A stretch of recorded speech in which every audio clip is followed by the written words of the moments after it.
తాకట్లో ఉన్న మీ బంగారాన్ని విడిపించి ఆ రోజు ఆన్లైన్ రేటుకి కొంటాం. Sharma gold company. దేశ ఆర్థిక ముఖ చిత్రాన్ని ఆవిష్కరించే బడ్జెట్ ప్రసంగం దలాల్ స్ట్రీట్లో చిచ్చుపెట్టింది. ఒకవైపు ఆర్థిక వృద్ధిని పరుగులు పెట్టించే లక్ష్యంతో ఆర్థిక మంత్రి నిర్మలా సీతారామన్ 9వసారి బడ్జెట్ ప్రవేశపెట్టగా, మరొక వైపు స్టాక్ మార్కెట్ మాత్రం రక్తం ఓడింది. బడ్జెట్ ప్రతిపాదనలు వెలువడిన కొద్దిసేపటికే ఇన్వెస్టర్లు ఒక్కసారిగా అమ్మకాలకు దిగడంతో మార్కెట్ సూచీలు పాతాళానికి పడిపోయాయి. కేంద్ర బడ్జెట్ 2026-27 ప్రసంగం ముగిసే సమయానికి స్టాక్ మార్కెట్ గతి ఒక్కసారిగా మారిపోయింది. ఉదయం లాభాలతో ప్రారంభమైన మార్కెట్లు మధ్యాహ్నం వచ్చేసరికి కోలుకోలేని దెబ్బతిన్నాయి. సెన్సెక్స్ ఏకంగా 2300 పాయింట్లకు పైగా పతనమై ఇన్వెస్టర్లకు చుక్కలు చూపించింది. అటు నిఫ్టీ కూడా 700 పాయింట్లకు పైగా పడిపోయి 24,600 స్థాయి కంటే కిందకు జారుకుంది.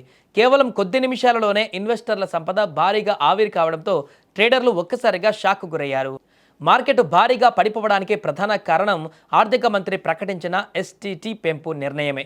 ఫ్యూచర్స్ అండ్ ఆప్షన్స్ ట్రేడింగ్ పైన పన్నులను పెంచుతున్నట్లుగా ఆమె ప్రకటించారు.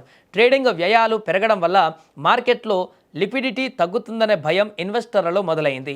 ఈ పన్ను పెంపు నిర్ణయం ముఖ్యంగా రిటైల్ ట్రేడర్లను దెబ్బతీస్తోంది. ఇటీవల కాలంలో F&O ట్రేడింగ్లో రిటైల్ ఇన్వెస్టర్ల భాగస్వామ్యం భారీగా పెరిగింది. దానిని నియంత్రించేందుకు ప్రభుత్వం ఈ నిర్ణయం తీసుకున్నట్లుగా తెలుస్తోంది. దీనివల్ల లాభాల శాతం తగ్గి ట్రేడింగ్ ఖర్చులు భారీగా పెరుగుతాయి.